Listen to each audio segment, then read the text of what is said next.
Welcome welcome all back to Salty Runback's coverage of the Collegiate Championship. And that video you just saw, we're past top 8 for Northwood here. We are officially into top 6 territory. University of St. Thomas taking on Northwood here. And Alk Battery, just such a feel-good storyline for both of these two teams where we're at. For sure. I mean, for Northwood, they've been counted out time and time again. A lot of people thought that they were not going to make it this far into the bracket, or at least be in the lower bracket at this point. But they're turning heads. I think they're making a lot of noise for themselves, rightfully so, with the way that they've been doing it recently with yesterday's 3-0 versus Old Miss. And for UST, maybe thought a little bit weaker, especially with the new roster coming in this year. Yeah, so it just stacks up so well for this matchup. But let's get a look at how the bracket just stacks up as a whole here. I'm sure if you've been sticking around with us at Salty Runback, you've gotten a good look at this already. Certainly some things surprising, Alk, and some things a little more status quo, it feels like, from today. For sure. I mean, the fact that Maryville is basically 9-0 right now coming in, or I should say 11 at this point because of round of 32. I thought they would at least drop a single game. They've had some games where they've been playing, maybe a little bit of happy, some happy gaming going on, but so far they've been on a huge tear. I did not expect them to be this dominant coming into the bracket, but everybody else, though, I mean, yesterday's game for SLU, we saw, I think, a lot from UST, which I think was really interesting, and even on that bottom side of the bracket, it's unfortunate for St. Clair in terms of their progression. It sucks to go out in a 3-0 like that, especially after a reverse sweep yesterday, but I think St. Clair definitely showed a little bit more than they did in previous years.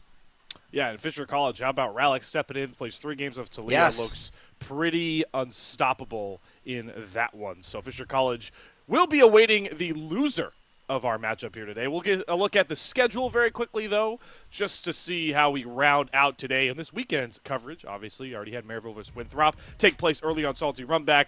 We already talked about Fisher College versus St. Clair. But if you want to watch the Trash Talk Bowl, as I will deem it here over on Running the Rift, Ole Miss Esports taking on SLU. We said it yesterday, Alk, not the spot they thought they'd be facing each other, but it just adds to the stakes in my mind. It's such an incredible story that's going on over there. SLU, Surdy was talking trash. I love that we got to get these from these players, and especially for Ole Miss, they've got a lot of players that are going to chirp online. If you look at Marty, you look at Shogo, these guys are known people that are going to be getting in your face, getting on those interviews, and talking a little bit of smack talk. So it's really cool we get to see them, especially in an elimination sense. Because I think, obviously, if they were both in upper bracket, it would have made sense. It would have been cool, but now you're in lower bracket, you gotta prove it. And if you want to support more of this broadcast, you want to see potentially more of that trash talk, you can go and help us. The bit link is going to be also in the chat. You can go there. It's going to be running for all of this month. And again, if you can't support monetarily, sharing the link or even just showing up to the stream to show some love is definitely going to be enough. Definitely. And we just shout out to all of anybody that's been able to donate, especially Genji and Ole Miss, like we already talked about. Big 2-pillar sponsors. But let's get going, folks. We're here to see who can punch their ticket to top 6. We'll roll first through a Northwood's starting lineup, and they've had some superstars stepping up in really big ways. The two names that scream out to me, Alk, has been RBM in the jungle in that carry role, and Enthralled, really impressive on those marksmen. For sure. Enthralled, I think his team fighting has really, really leveled up. It was funny, actually. Shogo got a list of all the AD carries coming in, and he said that Enthralled needs my coaching the most, which was very funny. And then we got to see him team fight up against Shogo yesterday and kind of outclass him alongside the rest of the team. This Northwood University roster definitely feels like more than the sum of their parts. Certainly does. But, the veterancy on this team is still there as well. It's kind of the last dance here for Izo and RBM, and then you got Clyde, who is a former champion in that support role, helping to carry those two youngsters in the mid and bottom lane. But let's get a look at the team, when you say veterancy, certainly sings through here with University of St. Thomas. The two-time champions on this roster still here from the old days in those solo lanes. Porsche and the aforementioned Robbie Bob, who was quite literally the Terminator in that series against SLU. He was definitely smoking on that Dark Wings pack during the show. He was going crazy on the when we saw him on Aurelion Soul. I thought he was doing pretty well, and I mean the rest of the team, right? We saw Porsche having to play lane swaps. We'll see what that looks like going against Izo today, because we do have a matchup where these two guys are probably going to be playing a lot of weak side and being on an island for themselves. Yeah, and Trevor also was really impressive with a lot of the engaged champions, some Rel and Nautilus games, and I know, Alk, you got us a little bit of a package to show out to everybody when it comes to these two supports, Clyde versus Trevor, just two big veterans of CLOL. So when we talk about these two, I mean, we kind of had to get the stream up here. When we saw Northwood yesterday, a lot of it did come from the fact that they are really decent team fighters, and some of this does come from the fact that a lot of their engage is based around their support play. Clyde having to kind of open up and find angles, but we're also seeing other members of this team really step up. Obviously, RBM, whether or not he's on the Kindred is a little bit of a different story, but his Rek'Sai yesterday was really, really beautiful, and so I kind of just wanted to show what these two supports are going to add to the roster, because they are so reliant for their team to be the first one in and the last one out. Yeah, you're going to look at Trevor, who was doing much of the similar, especially in that game one where it was the really only time we saw University of St. Thomas on the back foot in that early game. Trevor was playing like they were up 24-0 in the kill department, just looking for angle after angle with this rel engage, and it really got them back in that game one. And then once he got a Nautilus duty, I mean, you give this to Trevor, you see exactly what he cooks up. Like, I just love his target selection. Trevor, I think, showing up really, really big. There were a lot of questions after what happened on Supernova and his stint on Fear, whether or not we were going to see more of Trevor coming to play in Tier 3 and Tier 2. But so far, at least when we saw him in Promotion Tournament and in this tournament by himself, Trevor has really stood out among supports. But you mentioned it, Alk, earlier. We talked about the top laners, and I want to spotlight how both Izo and Porsche have had to deal with their fair share of lane swaps here. Shouting all the way back to the Western Series where Izo, he's ever comfortable on these tanks. We talk about all the time. He will take any tank into the top lane. Yep. Porsche, though, certainly we didn't, you don't always see him on the pure tank duty. But the point I want to really emphasize here with both these guys, is you see them both die to those early dives, is that they both still found ways to be effective on these tanks later in the game here. Izo on that Scion with those flanks, and we saw some great plays on the Skarner later on with Porsche as well. So even the lane swap's really not keeping these guys down. For sure. They've been doing really, really well. Funnily enough, that Skarner game, I don't think we ever touched on it, but I realized Porsche low-key kind of ruined the early game for a little bit when he was playing Skarner. He took the first red buff from Kenvi. So Kenvi was at level 3 when they went for the mid-invade.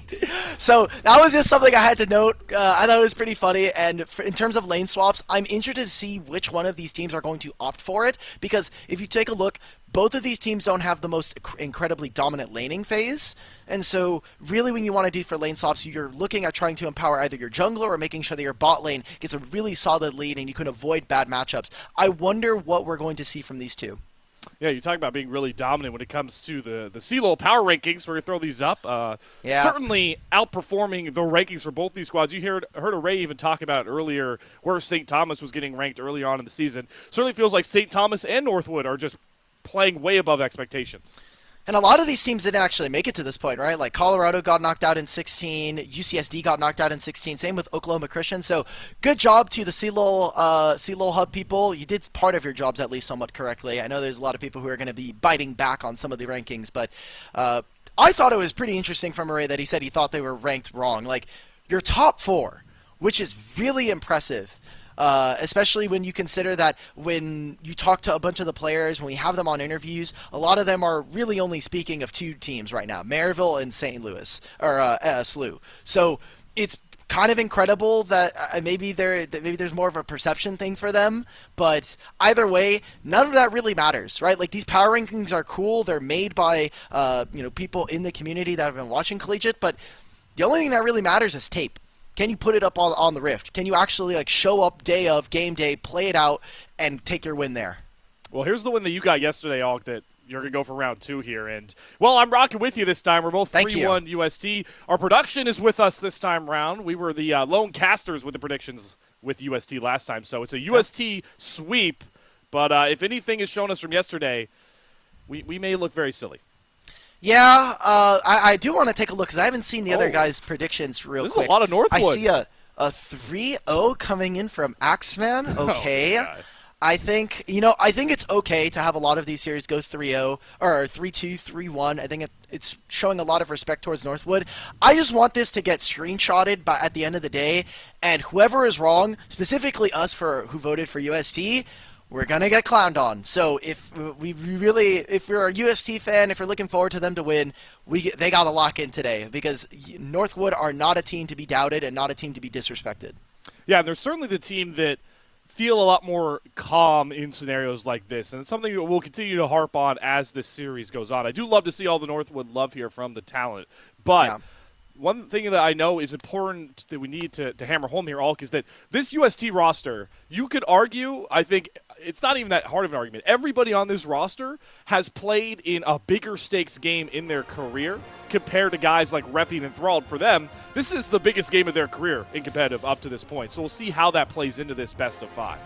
There are a ton of veterans on both rosters. I just hope for the sake of Reppy and Enthralled, they can have a good series for themselves, show up really well. They've been playing really decent throughout the entire tournament so far, and I don't think that we should be expecting anything less from them, especially a day after their series yesterday. So we'll see. We're now finally into draft here. UST on the blue side, getting rid of the Nico, a good flex pick here. We've been seeing it in support a little bit. I'm interested to see how much they kind of target Reppy's champion pool, because he has been known previously to be a Katarina one trick. He's definitely expanded that, but I think his carry pool and some of his engage has not been quite up to snuff, especially when you are going to be stepping up to the king and Robbie Bob. Yeah, exactly. Shout out to Quacks. I loved the good old Reppy Cat OTP skit there, where he accidentally spells out Cat OTP with his breakdown of a team fight. We do see, though, for Northwood, they are going to give the respect over to that Skarner. We saw Slew banded away for 2 of the games, but we'll see if that keeps up in the series. The Jinx also just a big hyper carry scaling weapon. Not the one, though, that Array has been fond of from that last series. It's so interesting to see Jinx being taken away on red side. I would think that I don't think it's going to be first pick worthy, but if you are on red side, there are a ton of options that you can try to go for. And if you are Northwood, you already know you're going to be playing in a tank in the top side, and you can also flex all of these champions with RBM. Why not just go for like a 1-2 on Scion Jinx? You know that they're going to be playing really aggressive. And Kenvi actually taking Kindred. Kindred was going to be a very big contested pick coming into this, not only for RBM, but back in the day, Kenvi made his name on this champion and Graves. So I think it's only cool that we get to see a beautiful matchup between these two. Yeah, you talk about flexibility. You've locked the Talia in as the responser for Northwood. I would assume that this is likely going to go to Reppy, but with Northwood, like we talked about, we don't always know with how flexible. I love the one note that we got going into this Northwood series from Gordo, one of our fellow casters, is that any tank jungler that you think RBM's going to play, Izo is not afraid to take him to the top. Yep. That's how flexible they are. I love it. I'm glad that they could try to pull that up. Is really cool that we can try to get that from these two. And now for UST, I wonder what their answers are going to be, especially into a Talia. I think Talia is getting more and more value with some of these champions. It also cuts off some more aggressive champion choices coming out from the bottom lane from Array. And so it looks like they're actually going to try to save a lot of the counter pick for their bottom lane. Maybe trying to put Enthralled in his champion pool through the ringer, but a Galio here to set up for Kindred, a Cassante. So far, they have pretty decent range. They can play at like a mid-range, keeping their opponents at arm's distance. But I have a problem with how they're actually going to be able to get onto the opponents with what Northwood have got now. Now, this is the Izo tech that he broke out in a lot of Northwood's run through their conference. He played a ton of Urgot. It's been on the rise. You've seen it at MSI as well. So that's a big-time pick, but that's like the one like bruisery pick that Izo has. Outside of this, it's certainly tank duty. And then on the other side, you were talking about with UST, we saw a lot of Robbie Bob on his staple control mages performing, but we highlighted in the pre-show yesterday, Robbie Bob loves to play that facilitator for Kenvi when he's on these carry picks, so I love this Galio for him. I'm kind of looking for what we're going to see, just because matchup-wise, like you were just saying, Reppy and Robbie Bob are definitely two players that will, utilize their lanes, move into the enemy jungle, try to move with their jungler, and RBM is a little bit more crazy than maybe Kenvi would be. RBM can be a little bit brazen with his jungle invades and trying to cross the river, cross the line. Reppy always feels like he's trying to outplay his opponents in certain instances, so I'm interested to see what that kind of turns out, but look at how much focus they are putting into RBM now in the second phase of the draft. Poppy taken away for Izo and RBM, the Xin Zhao then taken away for RBM, so what aggressive AD junglers can we see from them? A Viego here for him. Okay. Yeah, I mean, that fits the description you were giving out before this was locked in, right? So the Viego is going to want to play for those elongated fights. And now, if you're Northwood, it's a clear goal. Every time you go into any sort of skirmish with RBM, you need to find a way to get a reset, a possession early for this guy. So for UST, still sticking with some of that shorter range. In terms of supports, Nautilus already taken away. For Trevor, I think he does have a couple of options, although most of them I do not like Alistar here. I'm going to keep it a stack. I think Talia is still getting so much value. It's so difficult for the Zeri to get into position. And now for the side of Northwood, I would like to actually see them have a little bit more damage now coming in. There we go. We get enthralled picking up Vayne here. Wow. Wow. Okay. This is a low range game here, Alk. That's the first thing that screams out to me. And the scary thing for Northwood is if you let Kenvi get ahead and get to those range buffs quickly, this Kingdred is going to be just so lights out. This is a perfect game for Kingdred to just bounce around the entirety of this team.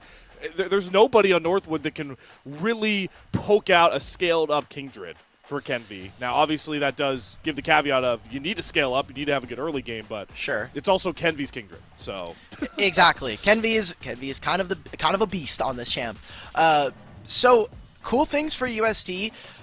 Coming into this matchup, we were talking about these two teams are not exactly super proficient at laning in the sense that they're not going to be very aggressive. They're not going to be trying to push their lane advantages very much. They're very much more indexed into playing around team fights. And I think with both of the rosters, you've definitely given yourself some outs. For UST, we're playing around this Kindred ultimate. We are playing around Kenvi in this sense. We've got the Galio to kind of set him up. You've also got plenty of ways to actually knock people out of the Kindred ultimate, both with the Cassante ultimate and Alistar. So some really cool dynamics we'll see there in terms of how they're actually able to get that to coincide. For Northwood, however, they are looking around how important can Repi be, because if they can actually get these team fights off, Repi's Unraveled Earth is going to have so much value versus a Zeri, versus an Alistar, a Galio. Every single one of these champions on UST cannot deal with the stun there, and that could set up for Clyde or Enthralled's Vayne to start to deal damage, for the Viego to find that reset, and they have multiple ways of getting that one, especially with a Fear Beyond Death coming out from Urgot.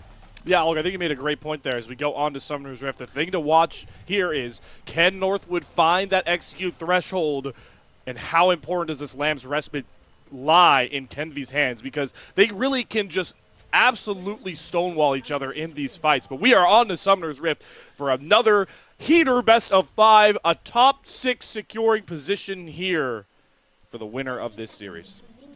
It was so funny yesterday. We were talking about it. We were just like, oh man, we're in top 8. And then everybody gets knocked to the lower bracket, and we're still top 8. So now we have our elimination matches. Unfortunately for both of these teams, or I guess I should say fortunately, this is not an elimination match. They are both in the upper bracket. They have another life if one of these teams do end up going down today. So still looking perfectly fine for themselves there.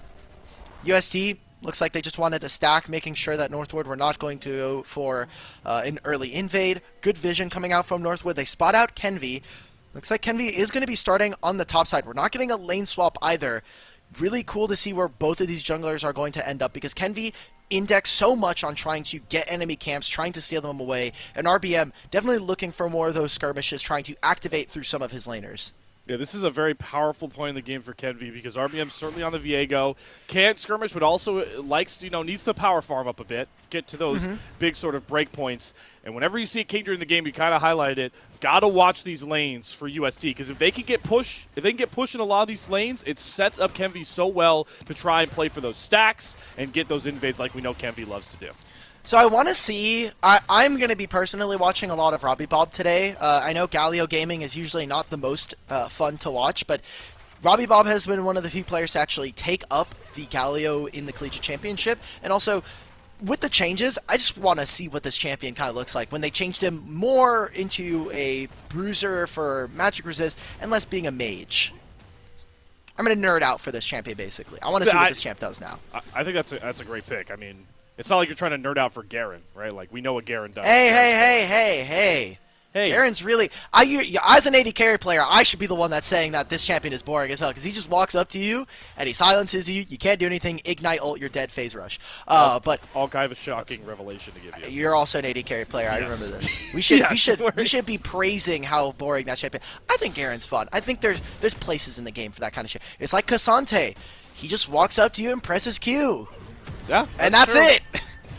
I think there's a little more nuance with Cassante, but hey, it starts out the same way between the two champions. We see a trade come in for Robbie Bob, able to get the full might of damage down onto Repi, who is certainly hurting, even though he's on the range side of the ranged melee debate. It's so difficult as Talia for anybody that can jump on top of you, and especially when you're this level, it's kind of difficult to actually deal damage. Talia doesn't tend to deal a lot of damage. A lot of her kit is based on being able to reposition and take control of terrain around fights. That's also why she doesn't have a relevant combat damage ult. They were like, we need to power balance her kit, and the way we're going to do that is by making sure that she actually can kind of do these things. So Kenvi finishing all of his camps now on the bottom side, and the mark is here, so he has moved from mid and from bottom lane if he wants it. Yeah, and I like this from RBM. Obviously, you don't want to let that stack go, but you can't give away gold resources there. And we talked about it. This is what UST needed to do to set Kenvi up for success. Those pushing lanes had it in bot and mid there to get that first mark. It was just a good job from Robbie, right? Like, he goes into mid, he presses his advantage, he gets that entire trade. So Reppy has to kind of concede some of the lane. He also has to use his pots. Nice condemn coming out from Enthralled. Yeah, the Ignite dropped down. Trevor has flash if he needs it. He's looking to turn here. It looks like they want to go for Enthralled, but that might be the mistake. Wait! He gives first blood to Enthralled. Traded back, though, by Array. So you get first blood on the Vayne, but the lane prio goes back to the UST AD carry. I wonder if some of that damage was also getting blocked because Trevor used the sweepers there, and so Zeri, similar to champion like Graves, has to hit the first target in front of her when she uses her Q, so he's actually just hitting the ward the entire time instead of hitting Clyde, which is, I think, a fun interaction. We get to see both of them kind of trade. I think this is still an advantage for Northwood, not only in the terms of the first blood gold, but also the wave is starting to crash, so this is going to be a small timer. We could potentially see Clyde either take his reset and go topside or look for something there. What we just saw there, Alk, was Kenvi got both scuttle marks. And he's looking to hunt here to push for RBM. He does have marked as well. Trevor is up here. But like we know Kenvi loves to do, just steals away that camp. And Kenvi, while zeros on the stat line, is in a prime position with his Kindred. He's feeling good. He's got 2 stacks right here, and is Trevor trying to look for a dive top lane? I mean, the wave is pushing into Porsche, so potentially trying to play for a flash out of the enemy top laner. Very, very good if you're going to be playing into the Cassante matchup. You can get that away. You can potentially set yourself up for a kill. And I don't know how much Urgot tech you know about. Looks like they're going to try to protect the camp, but a little too late here.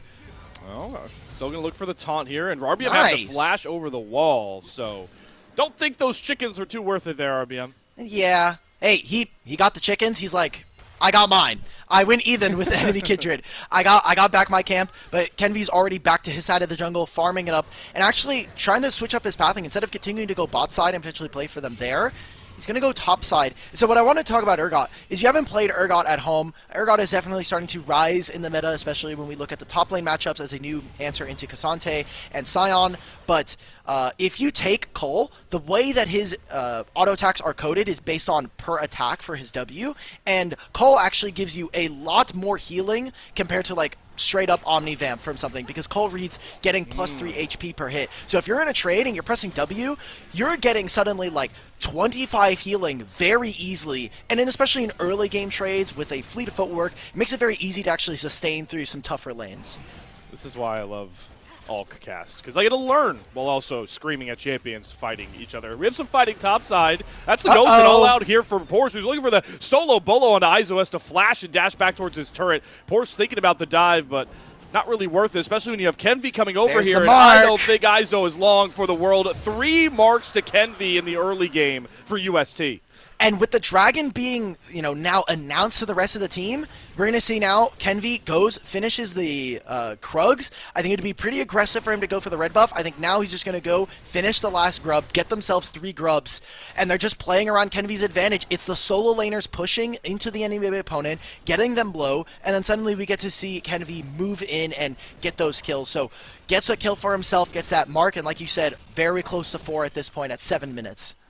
And we talked about in the draft, what a game to have a lot of early range on Kindred, especially when you're looking at a Vayne, a Viego in the jungle, and Urgot. Like, the only range there is Reppy with this Talia to try and really dance around. Outside of that, if you get going early, this Kindred is going to be a problem. This just goes back to how polished we've seen UST so far in these CLOL games. Both of these teams are just such great team fighters. I think that's why we saw them do so well into Ole Miss. They definitely executed. There were some mistakes coming out from Ole Miss. Oh, Are they trying to find eats his a kill? condemn. This is a pre-unbreakable Will Alistair that can certainly get burned through by a Vayne. And Thrall goes for the dash and gets another kill onto Trevor. So while UST's topside going very well, Northwood have their AD carry in prime position as well. I just don't know why we're looking for fights on Devane at this moment. Unless we have our jungler there, I think it's really tough. Enthralled has been executing very well individually. He's getting those condemns. Trevor has literally no options in this lane. So despite Array getting himself a small CS advantage, right now Enthralled is feeling very empowered. They have a fine matchup in bottom lane. Iso needs to be careful. This could be a solo kill. Yeah, you want to talk about empowered. Porsche is feeling very empowered after helping get that kill over to his Kingdred. Mark on the blue buff there for RBM to track it. I don't know if Kenvy's going to be able to get over there. There was a couple things that actually happened. So we were panning down bottom lane. I actually was looking where Kenvy was. He got another topside scuttle. He was able to full clear most of his topside here. And he had a couple of options. But it looks like what's going to happen here is we're going to see Robbie Bob and Trevor push out through mid lane. Robbie Bob going for the more supportive build with the Shirelias. And now this opens up a lot of marks for him to be able to go. So like we just see, he got 4 marks being able to move in. And while, yes, the mark now spawns on RBM side, Kenvy is really, really unleashed. And now they're even playing for Porsche's advantage, which is something we didn't get to see yesterday because they were just going for lane swaps, constantly trying to avoid Surdy. Yeah, you heard it if you heard the interview from Array. Surdy was the only player that they said UST were really, had to keep an eye on. So how does that change so far in this series? Well, the whole peer for UST is maybe keep a bit of an eye on Enthralled, who is the real PowerPoint right now for Northwood. So we've got 2 minutes before the next Drake. I don't know if we're going to get too much action, especially thanks to some of this vision. Playing around mid here. Robbie does still have E. There's no Unraveled Earth. Has his flash available as well. So should be out of this. Let's see how both of these teams actually set up for this objective. Usually within the 1 to 2 minute mark is when we start to see them get vision, maybe start to look for some fights beforehand. This would be a really good time for UST, who have got this bot wave push thanks to Clyde going for a roam, to get some deeper vision. Maybe trade onto Enthralled to get one of his summoner spells or force an ultimate for something, right? Get them low HP so they take a bad recall timer, and then you can start to set up your wave, start to look there. But for the time being, RBM just clearing out his topside camps. He wants to be here and in position. Kenvy has gone every single one of these scuttles, which is insane. Especially because they nerfed the first scuttle, but every other scuttle is good. So he's getting so much gold, so much experience, which is what we wanted to see coming into this game. Yeah, he picks up that latest scuttle to get the vision on the Drake pit like you were talking about. So not a lot of vision here for Northwood at all. They got one ward in an aggressive position.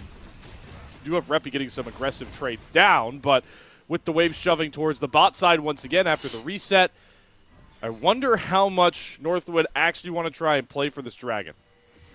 Let's see. So Array not taking a recall timer here. Usually, if you want to be on time for the dragon, if you have boots or something, typically by 40 seconds, you want to be back in base and onto the map.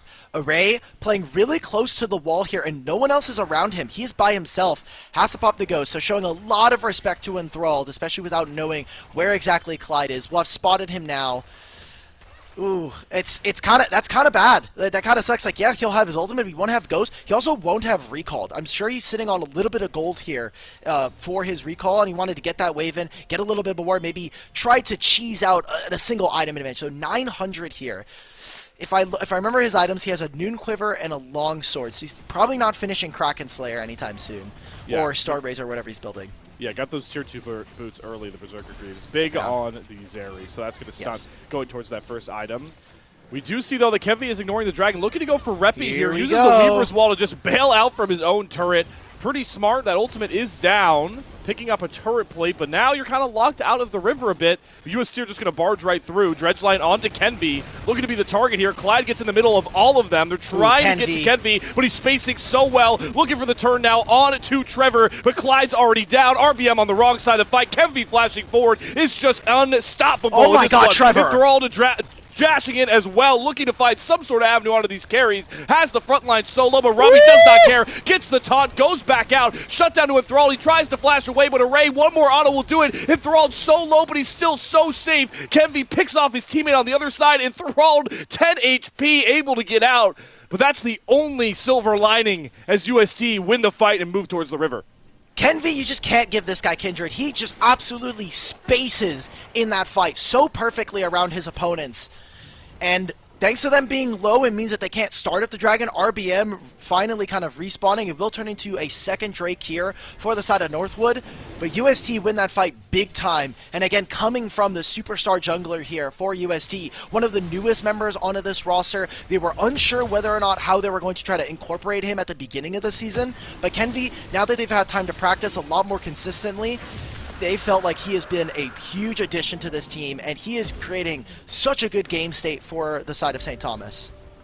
Such a good game state for Porsche as well. Izo ran all the way down the river to try and be there, got there late to the fight, so what does Porsche do? He cranks out 2 more plates for himself. Yeah. Got 4 solo plates. He's got a commanding CS lead as well. And you talked about earlier that how well Kenvi's doing, starting to help out his lane, especially the top side. Exactly, and we even saw it in that mid play, right, when they went to go for Reppy, instead of going and finishing that play, they just got a plate and a half for themselves. So split gold between him and Robbie Bob. Kenvi on top of that, getting all of those kills in that fight. He is supercharged at this point, already has his Kraken Slayer very close, kind of on his way towards that second item as well. Ray's got to be careful, no flash. RBM doesn't land the stun, but he's able to dash away. Trevor's here as well. Trevor played that fight really, really well, and I think that's been such an important part for UST, is how much synergy we've seen between them. All 5 of these players in terms of team fight execution were working really, really well. Kenvi? All right, cool, we finished it. And you could say the same for Northwood, right? When we were coming into the series, their individual lane prowess has not been all that. Remember, Izo, while known predominantly as a tank player, has been able to show up in lane sometimes during this collegiate championship. But when we talk about this Northwood team, it is about their team fighting. We've been talking about RBM, Enthralled, especially as a really promising rookie, has stood out so much. We even got to see some of that in that last fight. And he's still primed to be in a great position there, right? Exactly. 3-1. He's the first one of his team to that first item there. They're able to pick up that bot turret, traded in the mid lane, and Array's just going to do the same thing, glide over the wall to get to safety. Traded turrets, somewhat nice for Northwood, but opening up that mid lane is just huge in my mind for UST. Exactly. It allows for specifically them to move in and steal some of these other camps. More so looking at the Raptor camp, it makes it very easy for you to just walk into topside jungle and steal that, and potentially even setting up 5 grubs here. We didn't touch on it too much here for UST, but they finished those first 3. They got 5 now. So if they ever get some alone time with these turrets, you have to imagine that they start to kind of snowball some of this lead. It could be very dangerous. Now, Izo, 1v2. Kasante's also on his way. How much can Northwood get on the opposite side of the map? Yeah, that becomes the question, right? Because here, we're going to get what we're expecting, which is an easy kill. Kenvi picks up a 7th mark, though, there, Alk, at 15 minutes. Man, is this scary for Northwood. And they can't do much, right? Like, there's no Raptor camp for them to steal. There's a static Shiv Zeri in the mid lane as Array. One of the things that I've loved watching him throughout this season and throughout this championship is his individual positioning. He has been so concerned with making sure that he can deal DPS while also being safe. I think we saw a lot of that yesterday in their Slew series, where on Aphelios he made really great use of red-white, but also I think utilizing his little the sentry turrets coming in from the white gun. He was really good on that, and that has been one of the best things that we've seen from a player that has been playing in Tier 2 for such a long time. He's had such a long time to kind of grow his skill set, and it's kind of showing up now, and especially in important matches. And you know as well as I do that positioning might arguably be the biggest thing an AD carry needs to bring to the table when it comes to gameplay. So certainly really showing out Array. And so is UST. I mean, this is just clinical at this point. The way they're knocking down every turret around the map. You talked about those grubs. They get Shelly to knock down a bot Tier 1. They pick up a Tier 2 turret at 16 minutes with Porsche on the top side. This is the UST that came to play yesterday against Slew. So much gold being funneled into Kenvi. He got that kill up in top side. They got him the Rift Tail. They move him in. They get the turret for them as well. So a lot of gold in this Kindred. If Northwood can find and engage, it only takes a single Nautilus hook. It only takes like a single engage coming out from Northwood. If they find him, he's very squishy. He's not going for like a Triforce Black Cleaver build because he's so far ahead, wanting to just say, the only tank I'm going to really have to deal with is Clyde and maybe Izo if he builds some like off-tank bruiser items. Other than that, I should just go for Collector. I'm trying to go for the one-shot. I believe that I'm going to be the carry in this game. And USD have been playing towards that. But now we have a Dragon spawning in 30 seconds, playing towards top side. The vision here more so in favor of UST. A lot of it is in their bottom side jungle. So we'll have to see how they play around that and if Northwood can find an angle. Yeah, the last fight, big fight we saw, it was Northwood that were first to set up here at this river. And you're going to look at the vision. Pretty dark there for UST. They got some aggressive wards forward, but this is a great position for Northwood to kind of trap and bait in St. Thomas. The question is that enough to win the fight with where Kenvy's at? Robbie Bob channeling the taunt. Oh, here TP comes coming Porsche. in now. So Porsche trying to find a flank. They don't know where he is quite yet. He'll reveal himself around the banana brush. Well, here we go. Robbie's trying to set it up. Izo's already solo. Kenvy just deletes him to start out the fight, and now it's looking like a rout. Double over to Kenvy. Instantly, the front line torched in an instant. RBM falls before he can even get a heartbreaker Here's out. Porsche. And it's just Northwood getting their hearts broken at the feign of Kenvy and co. UST looking just as dominant as yesterday to kick off this series. An 18-minute ace. And now they'll be able to push out their waves. They're not going to even care about the Dragon at this moment. Outplaying in a team fight. Really good stuff coming out from UST. And it was about that vision that we were talking about, right? They didn't clear all of their vision. So Northwood, they get flanked. Porsche comes in. And Enthralled, he was starting to deal damage, but we already saw who he was hitting onto. It was onto Robbie Bob and some of the other tanks. Trevor and co. They were doing great. I mean, this entire UST roster is setting up so well for Kenvy to carry these fights alongside Array. And it's not going to get any easier. I mean, he came to that fight 2 items with the collector done. He immediately backs and buys a BF sword. So the stacks are online. Kevy's range is online. What isn't online right now for UST? Maybe their opponent's monitors. You know, maybe they're going across and they're like turning stuff. They're unplugging them a little bit. No, I don't want to disrespect Northwood like that. It is only one game. They still have an entire best of 5 ahead of them to be able to play this one out. Northwood, however, they are in a very, very bad position at this point. They haven't been able to start fights. We haven't really seen Clyde step up and try to find a hook onto one of these members. And unfortunately for Enthralled, that does mean that you're just not able to deal a lot of damage. Reppy right now, still not at like a relevant damage spike. And we haven't had him also find a flick into, you know, finding maybe Array or someone like Kenvy. So... And now Izo. Yep, this is what he's been dealing with all game long. The Alistair Stun going to sing through. Array a couple more autos, and he goes on a rampage. Whoa, Kenvy! Yeah, bot tier 2 going to get knocked down. Kenvy is starting to litmus test here a bit as they dive onto Enthralled. Nice damn Enthralled! How does he find that window to get the shutdown? Kenvy will fall. They'll trade the Nautilus, but that's a big amount of gold into the carry's pocket for Northwood. Yeah, Enthralled, as soon as Kenvy jumped over the wall, he press ult. He's like, okay, we're just going for this. And this might be their angle. They do still have the Weaver's Wall. If Viego can find a reset, this is big. They should not let them recall. If they can get some of these kills, get some death timers, this could be a barren start for Northwood. They let them out. Okay, Weaver's Wall, here we go. Oh my god, wait, what? Where's Reppy? Okay, Reppy jumped off. He decided we're not going for this play instead. They're just going to get jungle camp for themselves.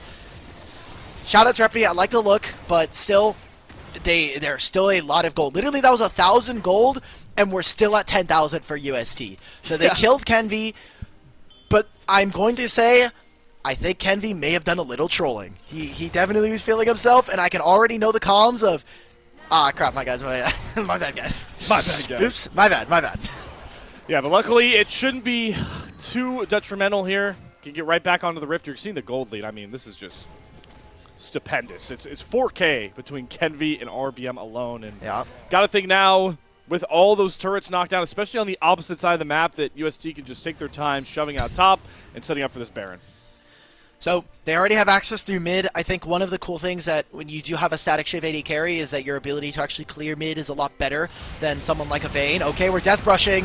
Yeah, and they have Kenvy pinned in all of it. Here's the hero's entrance. The blast cone sends everybody away from this fight into weird fight lines, and it's all back up to UST here. Nautilus drops. Reppy's dead on the other side. It's cleanup on Isle Baron Pit for UST. The blast cone making things a bit chaotic, but St. Thomas get right back to business here. Izo the only one left up. It's going to be another ace and a Baron. UST have made a statement in game number 1. Man, that's what we were kind of talking about with the Kindred ult, right? Was their ability to actually save people and stop the resets from someone like RBM. Reppy was outside the Kindred ult thanks to some of the blast cones, and just means that he's going to go down. Really good job from Trevor to be waiting over the wall to try to connect onto Enthralled. Maybe Enthralled could have outplayed that if he didn't get Trevor stunned, but there's an Alistar baby, and despite some of the laning phase, UST are in such a dominant position. Genji Baron buff going over to them, and You have to imagine 2 minutes before the Drake, they're going to be pushing out their waves. It's only going to get tougher for Northwood to actually get onto some of these objectives. Clyde just stopping the recall. I think most of this is just to make sure that they're desynced. Yeah, I don't think Clyde has any fascinations of potentially killing this guy. Yeah, well, I'm glad he didn't, because they weren't going to become a reality in any universe that we are abiding in. Like you talked about, though, the Dragons, you know, I don't know how important they are, and I'm curious if UST might just get more aggressive, try to get these lanes pushed and push for an end here with how ahead they are in the position they have allotted to them. Yeah, Dragon is not going to be, enthralled. All right. Okay, condemns down. Yep, that's pretty big, and he's just going to get stunned instantly. That looked way too easy for how threatening Enthralled has been. Well, when you're this far ahead, and unfortunately for Enthralled, he is not at that part. He is not able to match USC's strength, so turns into a free kill for them, opens up a inhibitor as well. Remember, those 5 grubs as well are going to be really, really potent at being able to open up the rest of the base. I wonder if USC are going to be able to end here. They don't quite have the Kindred ultimate, but everyone else is up and available. Summoner spells as well. Across the board looking good, except for players like RBM and Clyde. Well, it's the last stand here for Northwood, it feels like, as the waves do crash in. They're going right on to Clyde, and pop goes the Weasel. See you later, Clyde. Isaac going to jump in to get the flash pullback. They do get the execute onto Kenby, but by this point, St. Thomas as a unit are just too far ahead. They're diving into the Nexus Store. It's kind of throwing a little bit. It's game 1, guys. All right, let's not for fun it too much, because you just gave Northwood an in back into this game. Reppy riding the Weaver's Wall will get taunted by Robbie. Does he win this trade? The Seraph Shield should be enough at first. He got to land the rocks, though, and Robbie just punches down Reppy. He says, hey, I'm playing Galio. Doesn't mean I can't outplay my opponent. He's got 20 pages on the Majai's Ego Stealer. He's got a Lichbane as well. He's doing work in this game. He even bought himself an Elixir of Ruin right before that fight. So he was doing a little bit of extra damage right there. And UST, they got a little bit happy. There was some happy gaming. They played with their food a little bit. They were playing in between the Nexus and the spawn platform, which is just like, they know that they're really far ahead. I think Northwood also recognized that this game is beyond saving. So now, Dragon on the table. At best, what Northwood could do is they could steal the Dragon. It would also be an objective bounty for them, but we need to see how USC are able to close this out. I think minus that one fight around their Nexus, this has been a pretty clean game coming out from St. Thomas. Yeah, and even, I mean, at this point, the item difference is just $2,000, unless, like you talked about, USD go fountain diving. So they get the Dragon secured. They didn't get the triple inhib as well with how aggressive they pushed for the end, so no double supers, but they've got the wave in mid lane coming forward. Nexus turret's not too healthy. Here we go. Oh, they're gone. Nexus turrets are gone. Yes, all those Nexus turrets are gone. It's a fight. And Clyde's gone as well. Great engage there found from Trevor. RBM is pushed off the flank. UST will combine into a mega Power Ranger in the middle of the Nexus. Just wipe out Northwood with one fatal sweep. And we have a one-sided start to this top 6 bout. UST take a commanding lead. Insane stuff. I still want to kind of see what Northwood have in the tank there, but I just don't think that they had enough engage. I don't think that they had a lot of priority moving out through mid lane, and they had a really hard time of being able to include Reppy in the game plan for their team, which typically he is someone who will pick the Galios, who will pick these Talias like we saw, but I don't think we got a lot of him being able to actually interact with the enemy carries, and just Kenby, man. This is why we don't give him Kindred. Kindred should be a hotly contested champion coming into this draft. Yeah, certainly will be, and we'll see how hotly contested some of these other champions become as we get to game number 2. I have been made aware that Northwood are swapping for game number 2 draft, so they will end up on their blue side with the color that the school is a bit more comfortable with, we will say. We'll see exactly, though, how the draft evolves. We're going to go to a short intermission, get a couple of words from our sponsors. On the other side, see exactly what Northwood could do after their first loss in over a week in the CLOL Championship.